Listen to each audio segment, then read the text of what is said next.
శ్రీ సరస్వత్యన్మ శ్రీ గురుభ్యన్మ భక్తులారా వ్యాసప్రోక్త భాగవత మహాపురాణం యథాతథంగా చెప్పుకున్నాం. ప్రతి శ్లోకం దాని అర్థం. ఇందులో భాగంగా నిన్నటి వరకు మనం 9 స్కందాలు పూర్తి చేసాం. 10వ స్కందాన్ని 107 భాగాలుగా చెప్పుకున్నాం.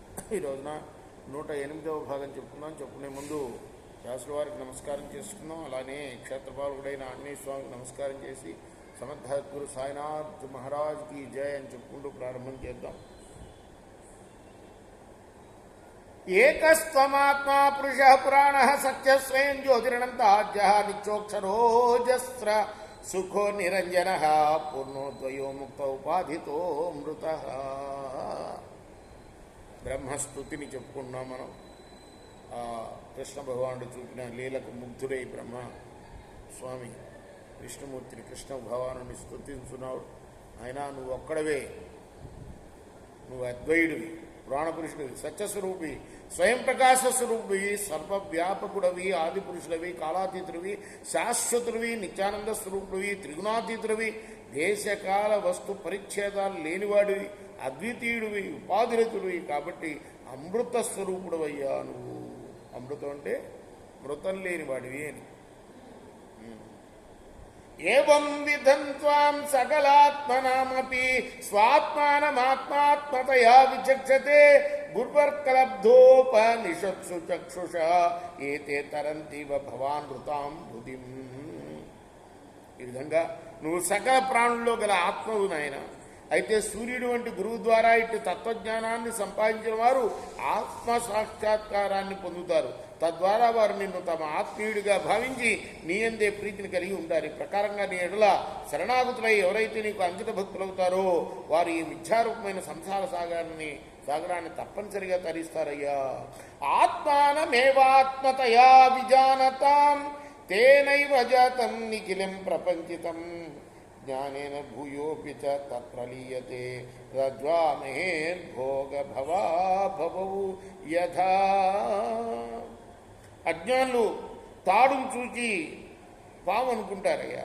కానీ జ్ఞానుల వల్ల యథార్థాన్ని ఎరిగిన పిదప వారికి దాని యందు సర్పభ్రాంతి తొలగిపోగా వారు నిజంగా అది తాడు మాత్రమే అని ఎరుగని వారికి సకల ప్రపంచము సత్యము అని తోస్తుంది.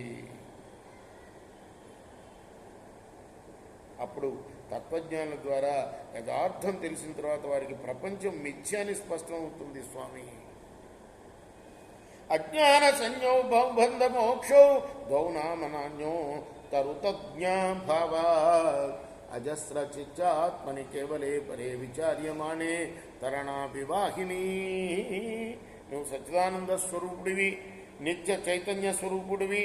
అటువంటి నీ యందు సాంసారిక బంధాన్ని మోక్షాన్ని కల్పించుట అజ్ఞాన మూలకమే అవుతుందయ్యా. ఎందుకంటే నువ్వు నిరంజనుడివి, అద్వితీయుడివి, సర్వశ్రేష్ఠుడివి, నిత్య ప్రకాశ స్వరూపుడకు.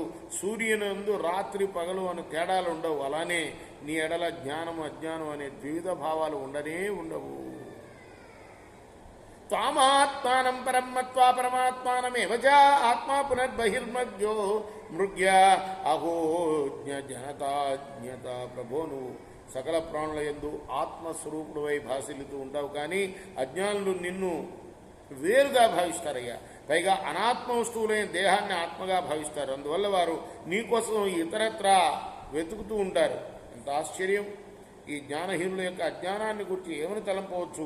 అంతర్భవేనంత భవంతమేవా హ్యతత్యజంతో మృగయంతి సంతః అసంతమశ్యంచ హిమంతరేణ సంతం గుణంతం కిము యంతి సంతః. ఓ అనంతురా, నువ్వు సకల జనుల అంతఃకరణాల్లో తేజరిల్లుతూ ఉంటావు ఆత్మస్వరూపుడుగా.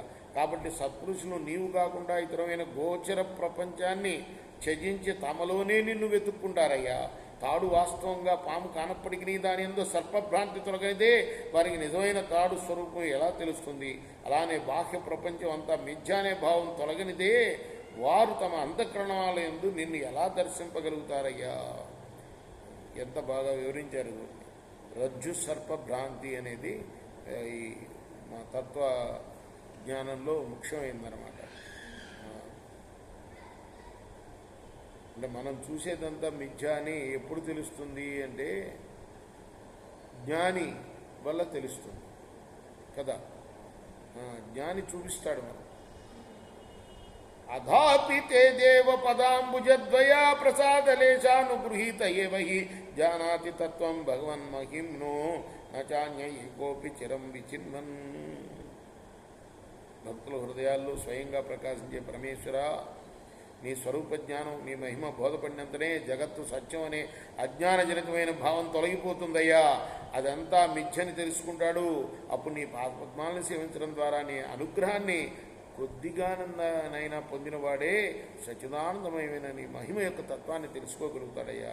ఇతరులు జ్ఞాన వైరాగ్యాది సాధనల వల్ల ఎంతకాలం ప్రయత్నించా కూడా నీ అనుగ్రహం లేనిదే వారికి నీ మహిమ యొక్క యథార్థ జ్ఞానం ప్రాప్తించదయ్యా. తదస్తు మేనాథ స భూరిభాగో భవేత్రవాణ్యత్ర తు వా తిరశ్చాం ఏనాహమేకోపి భవజ్జనానాం భూత్వా నిషేవే తవ పాద పల్లవం. పరమేశ్వర, అందువల్ల ఈ జన్మ ఎందే కానీ మరి ఒక జన్మలో కానీ పశుపక్షాది జన్మల్లో కానీ నేను నీ దాసుల్లో ఒకడినై నీ పాదకమలాలను సేవించే భాగ్యం కలిగేటట్టుగా అనుగ్రహించవయ్యా. అహోతి ధన్య వ్రజఘోరమన్య. సాక్షాత్తు బ్రహ్మదేవుడే ఏం కోరుకుంటున్నాడు చూడండి. స్తన్యా అమృతం పీతమతే వదే ముదా వ్యాసాం విభో వత్సతరాత్మజాత్మనాయ తృప్తయే జాపిన చాలమధ్వరా. స్వామి, సృష్ట్యాది నుండి ఆచరింపబడిన వందల కొలది యజ్ఞముల యందరి హవిస్సులు కూడా నిన్ను తృప్తిపరచలేకపోయాయి. కానీ నువ్వు ఆవు దూడల రూపంలో గోపబాలుర ఆకారం ధరించి ఆవుల పాలను గోపాంగనుల స్తన్యాలని కోరి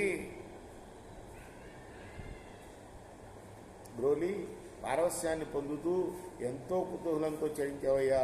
అలా నీకు తల్లులై పాలించిన గోవులను గోపవనితులను, అంటే గోపాలకులు వెళ్ళి అమ్మల పాలు తాగుతూ ఉంటారు. అంటే ఆ రోజుల్లో 9 ఏళ్ళ దాకా తాగేవాళ్ళు. మా చిన్నతనం కూడా 6-7 ఏళ్ళ దాకా పాలు తాగేవాళ్ళు ఉండేవాళ్ళు. మరి ఆ ద్వాపరయుగంలో తాగేవాళ్ళేమో అట్లా. ఇవి మేపడానికి వచ్చిన పిల్లలు తానుగా మారిపోయాడు కదా. ఆ గోవులు కూడా గోవత్సాలు, అంటే ఆవు దూడలు కూడా తానే అయిపోయాడు.